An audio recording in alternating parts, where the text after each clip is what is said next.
Yo, what's going on, everybody? It's Zach, and I'm here with the one and only Footsdaking. And before we get started, Foots, how are we doing, sir? It was a action-packed weekend as far as us draft nerds, right? Zach, we've literally went through every part of the process. We went to the combine. Well, we didn't go to the combine. Maybe next year, Zach will go to the combine, but we went to the Senior Bowl. And so when we see things like Jalen Lane blazing, when we see things like Max Hairston blazing, we're like, yo, Zach, we were sitting in the stands watching these guys. We were watching Jaden Higgins run routes. We were watching Jalen Noel, who had a great workout, the reps on the bench press workout. The process is really it's been a great process this year. Like we were talking about pre-show, something about going to the Senior Bowl, seeing these guys out here on the field playing against each other. You get like a good feel early on about some of these prospects, and to see people like finally start recognizing those guys is actually really cool. But for today's video, we have a little mock draft for you guys. Really quick, don't forget the draft guide. Our draft guide is out. The link will be in the description of both of our videos. So if you want to know more about prospects, their combine numbers, strengths, weaknesses, pro projections, all of that good stuff, we are still adding to it as we speak, more and more players, especially guys in the trenches. We've done a lot of running backs, wide receivers, safeties, linebackers, guys like that. So more and more players. If you want to go check that out, it'll be down in the description. For today's mock draft in round one, me and you hashed this out before the show today. If you want to share who we selected in the first round, we'll just go back and forth on the player, why we chose them, and how they fit the Cowboys. Yeah, I think what we wanted to do with this one, guys, is we wanted to give you guys a deep dive. So no mock draft simulator. We literally pre-show, actually earlier in the day, said, let's give these guys and our fans and our supporters as much information about each pick as possible. Prepare them for, if this pick happens, why it makes sense. And for pick number 1, pick 12, the Cowboys drafted Matthew Golden. Foots, why not Ted McMillan? Listen, guys, these exercises are about us getting the information to you all.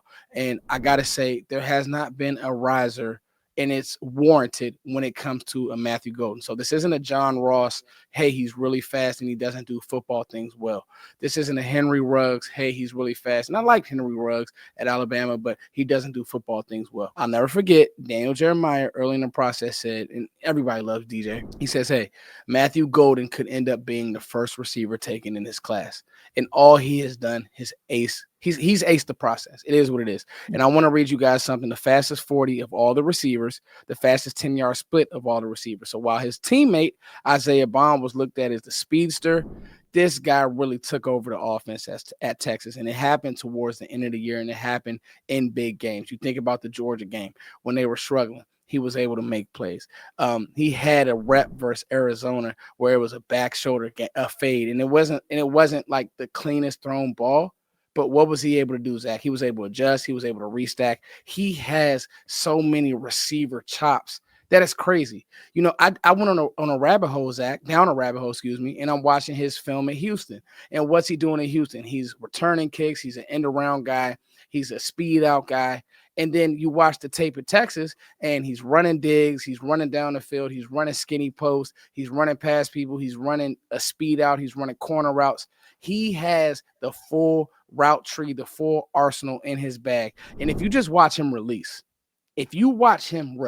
Zach, you could make a cut up of just his releases. He plays with guys at the line of scrimmage. Everything looks the same. He can get to slant. He could get to end breaker. This guy has the full package, and I do see a lot of Antonio Brown. I do see a lot of Malik Neighbors. I do see a lot of Zay Flowers, that shorter 6 foot athlete that can run every route, that doesn't get tired, that's in great shape. And I just see a guy who, how does he help the Cowboys? He helps the Cowboys because what has this team wanted for the longest? Obviously, Ted is a special player. And I think there will be people in the comments who say, Foots, there's no way you're flip-flopping on Ted. No, I love Ted. But for this exercise, we have to think about this. The Cowboys have wanted speed. Love Kevontae Turpin. He doesn't have the receiver chops of a Matthew Golden. When you put 4.29 on that fast track in Indianapolis, now I got to think of you as, if nothing else, day one, you can come in and run past people too, and you have great receiver film. Matthew Golden, pick number 1, Zach. And you covered a lot of the great things about his game. And going into the year, Isaiah Bond was supposed to be that guy. He was going to be the receiver that we're talking about in the first round, early second round. But Matthew Golden was a late bloomer, you could say. Now he performs well at the combine, runs a 4.29. He's just, like you said, he's super smooth. He's a really good athlete, makes some crazy catches. And the Antonio Brown comp just makes so much sense. Yeah. He's a football player. Like, you can watch this guy play and you're like, oh, he's an NFL wide receiver. But I think playing for the Cowboys, the good thing about him is he doesn't have to come in and be a wide receiver one. He has CD on the opposite side of him. He's not going to be asked to be the number one target right out of the gate. He has time, but he does come in and help your offense as a wide receiver too. And then the hope is that one day he's a 1A, 1B with Lamb.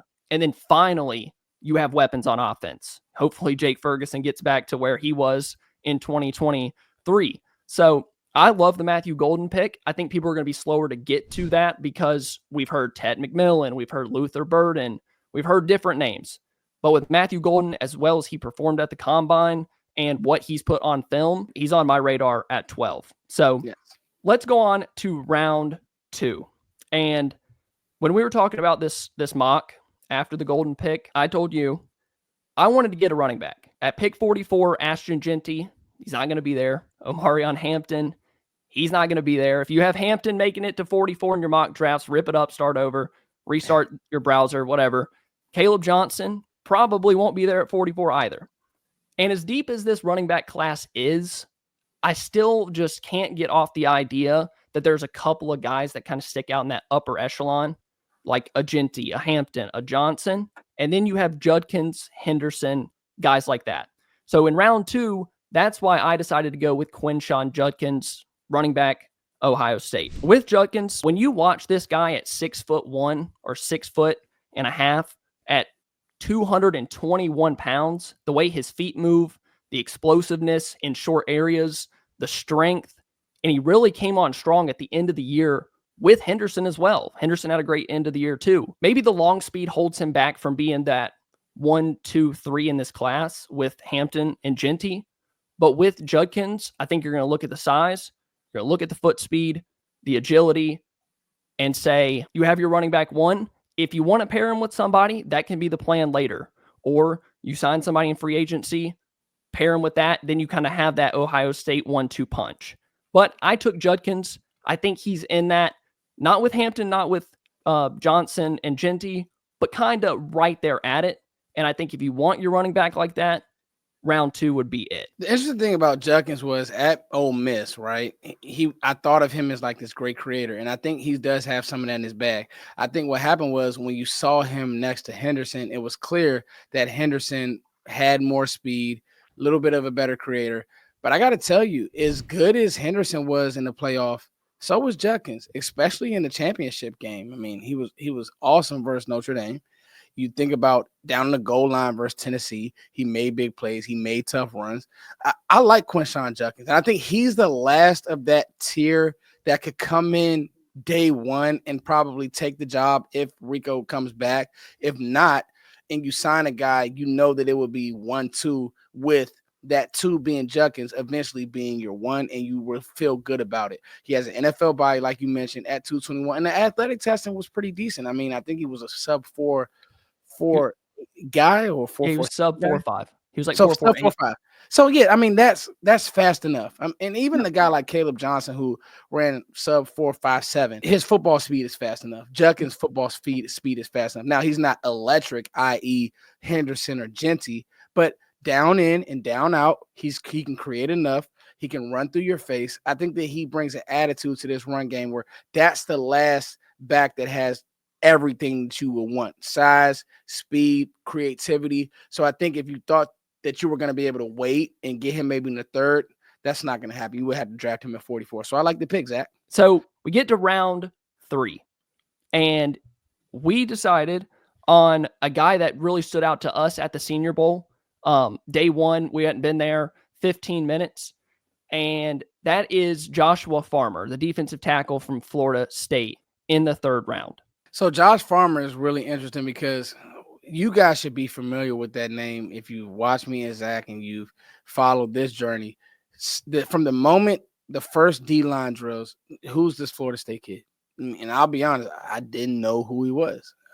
Listen, we're trying to get all these prospects in. We're trying to get you guys information. And in a deep D-line class, this is the one that feels realistic because there's so many guys.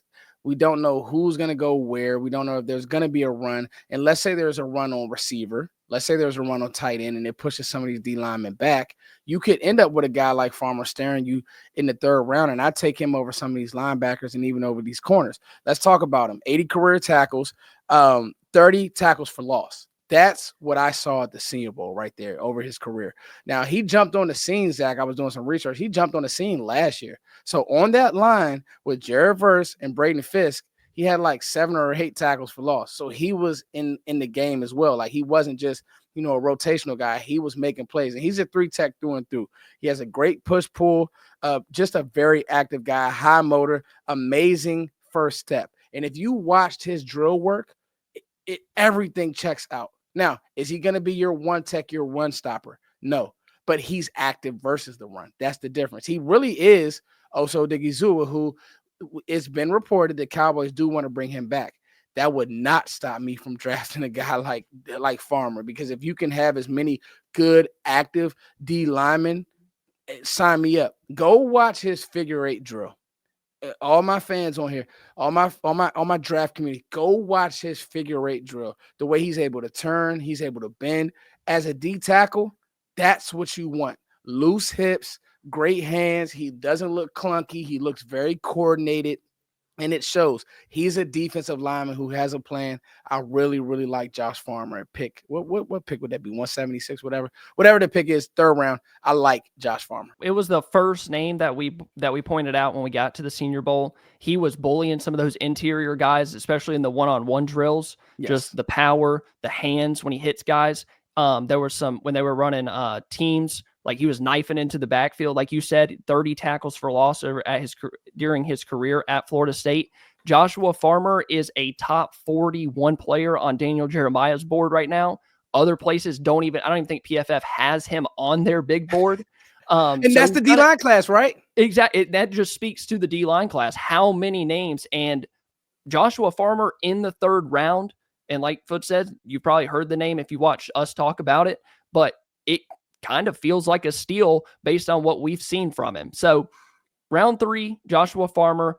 Round 4, Cowboys are going to have to sit around and wait for a little bit unless something happens between now and night 3 of the draft. So we head on to round 5, and that was Quincy Riley. We've seen reports about Jordan Lewis coming back. Deron Bland obviously had the injury last year. Trayvon Diggs, we don't know anything about him going forward with his injury, rehab, all of that stuff. So a guy that was sitting there that we really liked, once again, from the Senior Bowl. When we were at the Senior Bowl, we talked about how much it mattered, these guys getting out there and competing.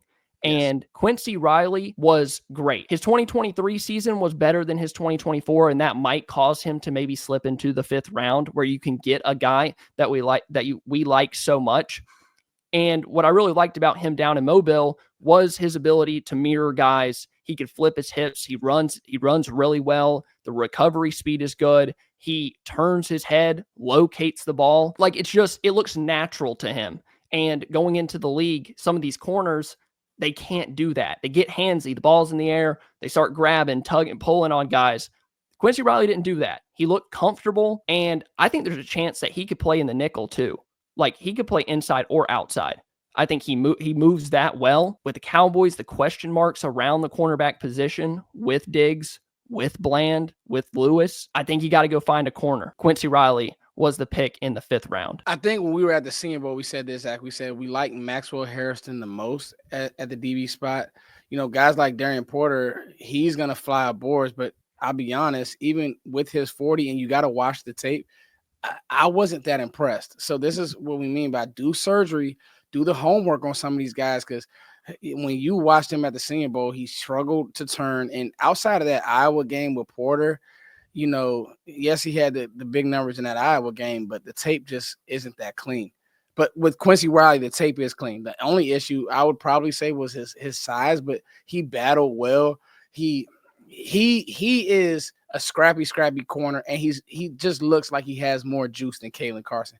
We don't know what's going to happen with Diggs. If you guys have been on my channel, you know I went live yesterday and just kind of talked about some of these reports. I think that there's life to it. And the truth of the matter is, I don't have there's not a doubt in my mind that Trevon Diggs will not start the season healthy. I just don't see that coming, especially the way that the Cowboys like to bring guys back. They're not going to just have him out there and just say, hey, go, especially if he's already been reported not to attack his rehab a certain way. So all that out the way, Quincy Riley, that makes a lot of sense to me, Zach, and I would love that pick. Again, somebody who, if you've been watching us, we've told you this guy, and he did some nice things at the combine.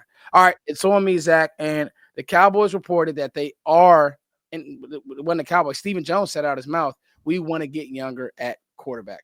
With the 5th round pick, I don't know what number we are, but with our second 5th round pick, Zach, I went Riley Leonard. Foots, what about Quinn Ewers? Foots, what about Jalen Milroe, whoever may follow? What? I went Riley Leonard. For whatever reason, Zach, I just like him. I just like this guy. I think he's scrappy. I think he runs well.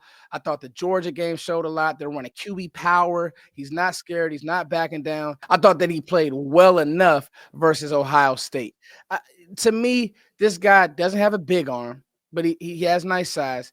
But I think if he came in and played behind Dak, the issue with Cooper Rush is he has no creativity and his arm is just decent. He'll throw the ball in a double coverage to do some of that stuff. I think with Riley Leonard, he has a little bit of creativity, some running juice, some running chops, and the arm is good enough. And he's a winner. He transferred it from Duke. He got that Notre Dame program over the hump. They were in the national championship. He did do that. They didn't have many receivers.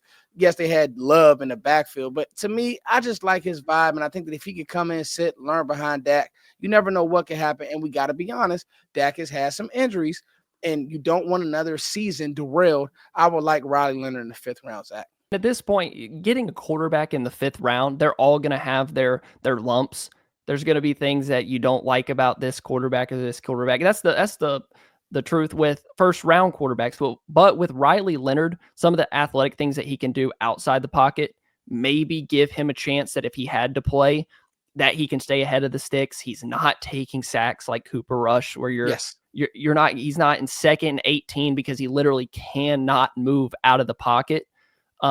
Maybe Riley Leonard, until he can get further along, learn the system, all of those things, maybe running the ball gives him a little bit of flexibility to make mistakes, kind of like we saw with Dak coming out of Mississippi State. True. At the end of the day, it's a 5th round quarterback. It's a dartboard throw, 100 yards downfield. Like, you just never know. So on to our 3rd 5th round pick. Feels like the Cowboys have a million this year. I went with Junior Tafuna from Utah, the defensive tackle. Love the pick. With Tafuna, he is going to be an early down player, a guy that's better against the run. And the thing with him is he's a good athlete. He's got good feet. He moves extremely well at the line of scrimmage, like horizontally. He can fly through gaps. He actually had a sack in the Senior Bowl game. Now, he was at the Senior Bowl, but there were so many prospects out there. We're trying to watch both sides of the field, all of that stuff. But he did have a sack in the Senior Bowl game. It's something that he's going to have to develop a little bit. The pass rush moves do need development. But if you're looking for a guy that can get north and south play side to side, play the run, Tafuna can do that. And I think you just got to throw bodies at the defensive tackle position. And the Cowboys, we know, in these later rounds, they like to bet on athleticism. A guy that was top 10 in the 40, top 10 in the bench press. Like, not necessarily an athletic freak, but he does have some athleticism for the position. And I think what you just said, I think 2 positions, maybe even 3 positions that the Cowboys could double down on: running back, D tackle, corner. If they, in the 7th round, see another corner that they like, and just throwing bodies at that position, because we don't know what's going to happen with Diggs, but we also don't know what's going to happen with Golston. We think that Osa's coming back, but we want him to. And then we also want to see Mozzie take that next step. So I like that pick a lot, Zach. And I think that for a 5-rounder to be able to get Matthew Golden and then get a guy like Josh Farmer and get that type of value, and then obviously, you're expecting that 2nd round to really hit with Judkins. I would love this draft if this happened. there's going to be questions in the comments about why not Ted McMillan. I just got to tell you, if you have a guy who is now being comped to Chris Olave, is being comped to Garrett Wilson, and you already have CD, who is run after the catch guy. CD's a complete top 5 receiver.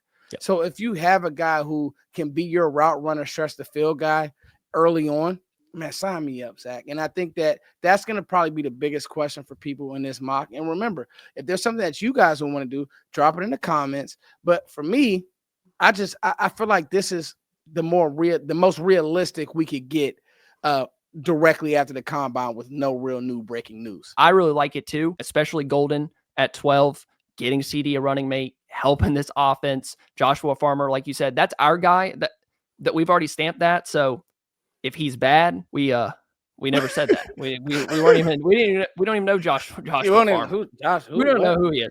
But he works on the farm. Yeah. No. Yeah. We don't know. Like Foot said, if you have ideas, if you would have taken someone else, or if you think the value here or there, share it down below in the comments. And don't forget about the draft guide as well. Thank you guys so much for watching. If you enjoyed, leave a like, subscribe to the channel. Bye.